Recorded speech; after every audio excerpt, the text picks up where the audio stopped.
Today we're going to talk about the Anbernic RG503. This device sports a new shell design, an OLED display, and 5 GHz Wi-Fi built in.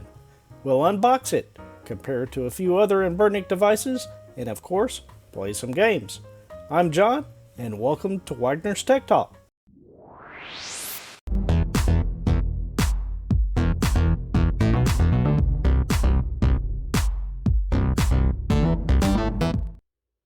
The RG503 is the latest retro gaming handheld from Anbernic, and this unit was sent to me for the purpose of review. Let's take a brief look at the specs. The CPU is the RK3566 quad-core Cortex A55, which goes up to 1.8 GHz. The GPU is a Mali G52 with just 1 GB of RAM. It has a 4.95-inch 960 by 544 pixel OLED display. The main difference between OLED and LCD is that LCD displays use a backlight to illuminate the pixels, where OLED displays can be controlled on a pixel-by-pixel basis. OLED should result in better viewing angles, though perhaps not as bright as LCD. The 503 also supports 2.4 and 5 GHz Wi-Fi. And it's nice to see that it has HDMI out, which we'll try out in just a bit. According to the box, this is the blue unit, but it's also available in black and bronze gray. Now let's check out what's in the box.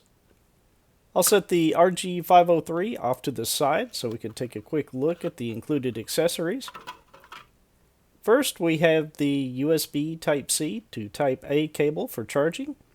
And this unit shipped with a secondary microSD with the games pre-installed. There is also a screen protector and some wet-dry wipes, and a manual which covers some of the basic operation of the device.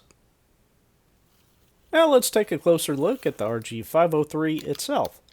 After carefully removing the screen cover, my first impression is that the plastic shell looks very nice and fits well in my medium-sized hands. The two sticks work well and depress the L3 and R3 actions. I did notice the action buttons had a slight rubbing feeling on the right side of the buttons. After about 4 hours of gameplay, I took a closer look and noticed some of the wearing, as you can see here. The buttons feel fine after this initial break-in period, but it's something worth noting. The back of the unit is curved on both sides of the device. It has a USB-C OTG port, a headphone jack, a mini HDMI, and a USB-C port for charging. The L2 and R2 buttons are slightly raised and makes using them a bit more comfortable, in my opinion. On the right-hand side, we have a rocker volume control. There are stereo speakers, which sound very good, a microSD slot for the firmware, a reset button, a function button, and a second microSD slot for your games. Speaking of which, I'll go ahead and install the card, which goes in upside down if you're looking at it from the front. In my opinion, the raised textured areas on both sides allow you to get a better grip than the rubber pads seen on prior models. And on the left side, you'll find the power button. I designed this 3D printed stand, which I use in many of my retro gaming handheld videos. It's free for you to print, and I'll leave a link in the description below if interested. Now we'll do a quick power on test to see just how long it takes for the device to boot. And it appears to be about 21 seconds, which is pretty fast. Let's compare the weight of the RG503 to a few previous and popular Anbernic devices. The weight of the RG503 is 237 grams. The RG351M is 28 grams heavier than the 503. And the RG552 heavyweight coming in at 117.2 grams heavier than the RG503. Let's perform a quick display comparison between the RG552, the RG351M, and the RG503. The RG503 seems to have a bluish tint, and the color saturation is not as crisp as the RG351M. The same can be said when comparing the RG503 and the RG552. For me personally, I prefer the display used in the RG552 and the 351M. Of course, that may be subjective, so I'll just leave it at that. One area where the display shines is viewing angles, although I didn't notice any issues with the viewing angles on either of the other two devices. The included card indicates there are 4,222 games pre-installed. Now we'll move down to the main emulator and try the classic game 1943. The first thing you'll likely notice is the aspect ratio is not correct and the display is stretched horizontally. If we were to exit the game by pressing Function and Start, then press Start to enter the menu, and go to Game Settings, and then move down to where it says Game Ratio, we can set it to Core Provided. Now when we relaunch the game, it will be scaled to the proper aspect ratio.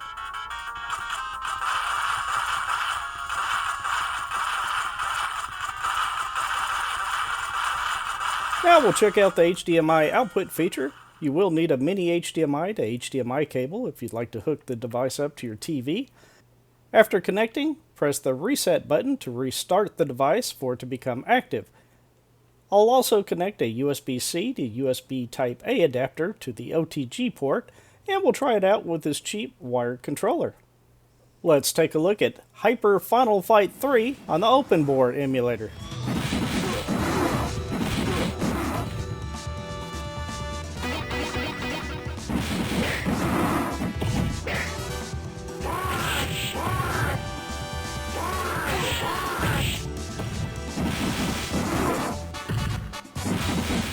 And we'll check out one more game over HDMI, and that's Sonic 3 on the Mega Drive.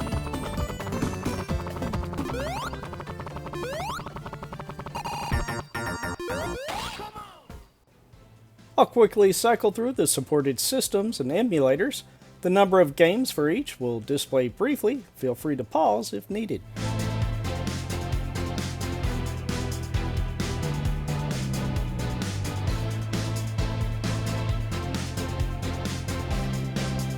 Under the function settings, you'll find a streaming tool, a key test, system rescue for restoring your device back to the factory settings, and several other options that may be useful.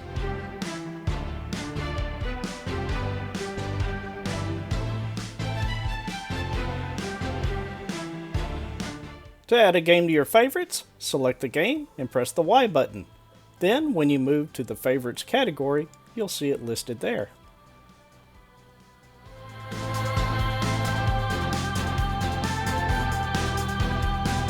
To connect Wi-Fi, press the Start button and move down to Network Settings.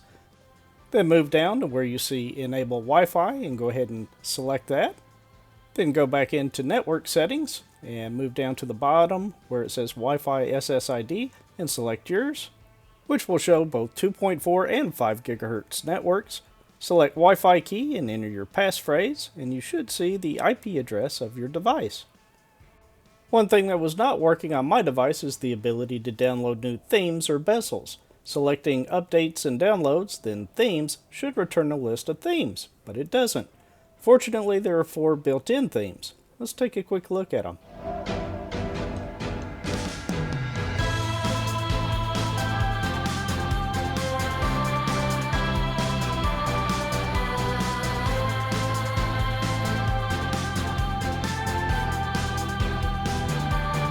And for the last tip, to properly shut down your device, press the Start button and move down to Quit. And from there, select Shut Down, and then Yes, and your device will shut down properly.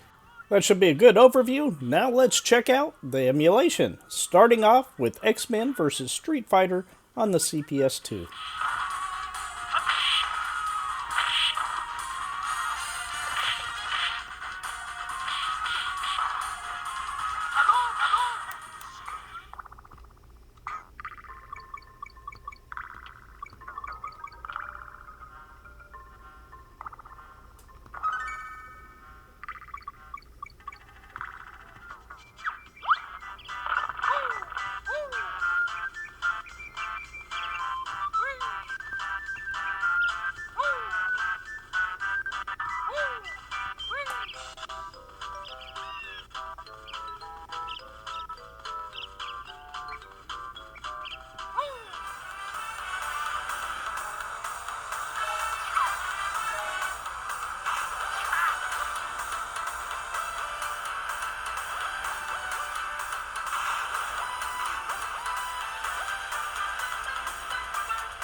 We've reached the end of another video, and I'll provide my thoughts on the RG503.